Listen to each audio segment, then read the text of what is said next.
Hello everybody, my name is Kara, and today I'm here with my review for Midworld by Alan Dean Foster. This whole video is going to be spoiler free, so if you have read the book, we can chat about it, and if you haven't and you're just trying to figure out if you would want to pick it up, then you can watch the whole video and use that to sort of decide if you want to.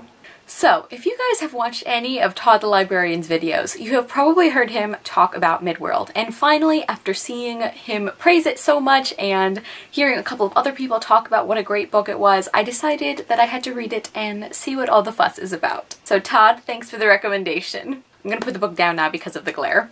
So, I ended up really enjoying this book. It's a science fiction novel that is set on a planet with no name, and that planet has evolved and developed plant and animal life completely different from our own, except for a race of people who may or may not be human. That's one of the things that we're sort of trying to figure out as the book goes on. And this world is dangerous and exciting, and there's also parts of it that are really beautiful. And we follow our main character, Born, who is one of this tribe of possible humans. We follow him as he survives in this world, and the plot really kicks off when he discovers a spaceship that has crashed in that world. He ends up volunteering to take the two survivors back to their station on his planet. This book is set many years in the future, so there's a lot of advanced technology and knowledge that we get from those two survivors that is really interesting and sort of serves to highlight the culture of Bourne's people and how that is very different from humanity, or from the humanity that is represented by those two people. So first off, I want to talk about the world building, because that was a huge strength in this book. Alan Dean Foster really makes you feel like you're there. The amount of detail he has put into the environment and the creatures there and even the weather is just really impressive and fascinating. This world really is like nothing I've read about before. You can sort of draw parallels to things like a tropical rainforest or other areas of our world, but it really is its own thing, and it definitely feels like you are on another planet while you're reading this book. Another strength of the world building, I guess, is that you really felt exactly how terrifying these creatures were. It's a much darker book than I think the synopsis suggests, or maybe just that I was anticipating. But this world kills people. This world kills a lot of people. So to see all of the different creatures and just like the things about this planet that have evolved to be like a murder machine was really interesting. I also want to talk about the writing, because for me that was very closely linked with the world building. It's very descriptive, and the author has a really great talent for describing things in a way that you never would have thought of, but somehow it makes sense to you. You know, like he uses words in really interesting ways that cause you to picture what he's talking about. But I do think that the writing could sort of be like hit or miss throughout the book, because when I first started reading it, it really bogged down my reading experience because there was so much description, and obviously he's describing a world that we have no real background for, so there's a lot of world building that has to happen, understandably, at the beginning of this book. But it meant that it was a really slow and sort of intensive reading experience.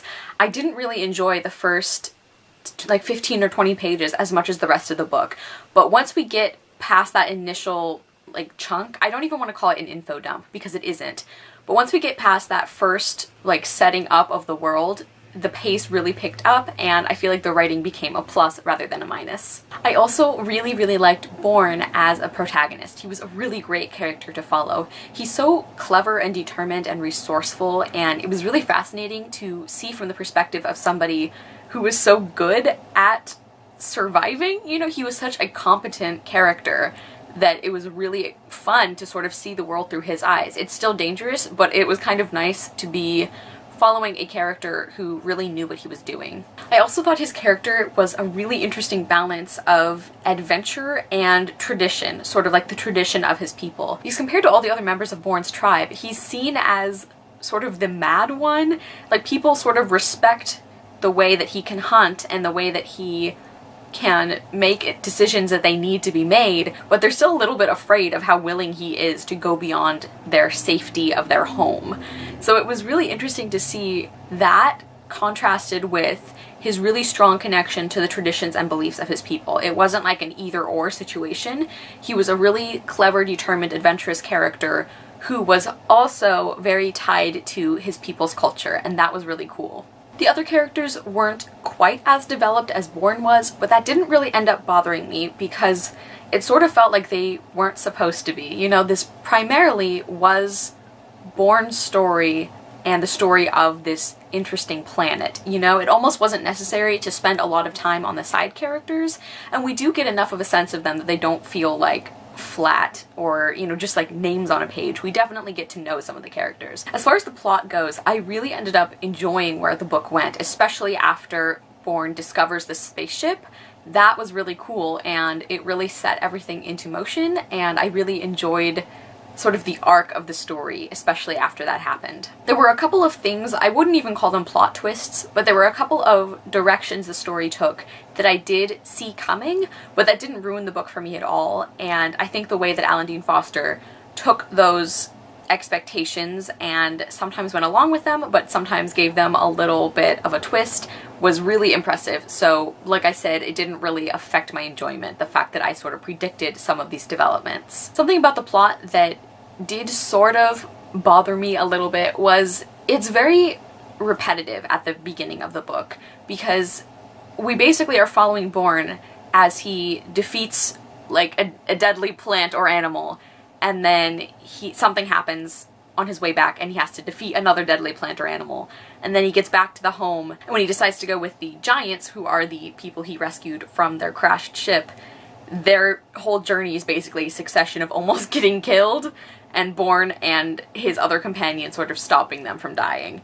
And while that was really well written and seeing the creatures was frightening and interesting, it did kind of feel a little repetitive, which, considering the book is so short, it's only 200 pages, I think, that was a little surprising, and I would have liked to see a little more variety in the plot. I also absolutely loved the furcots. They're like the companion creature that Bourne's people are sort of bonded with at birth, and Rumahum, I think I'm saying that right, probably not, is Bourne's sort of companion. Not a pet, but a companion, and he was one of my favorite characters in the book. I loved Rumahum. His sort of like furcot sense of humor, where he's not really trying to be funny, but as a reader it was really funny.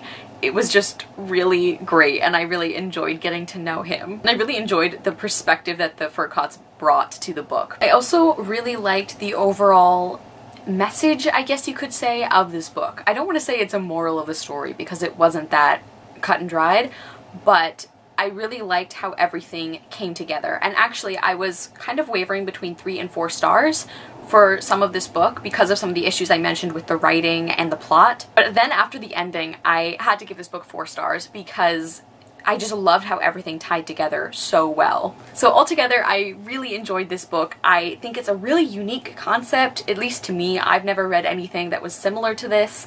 I thought, as a science fiction novel, it really has some interesting things to say about consciousness and humanity and even like evolution and genetics, kind of. I gave Midworld 4 out of 5 stars, and I highly recommend it. Okay everybody, so that is everything I have for this video. I will see you soon with another one, and I hope you love the next book you read. Bye!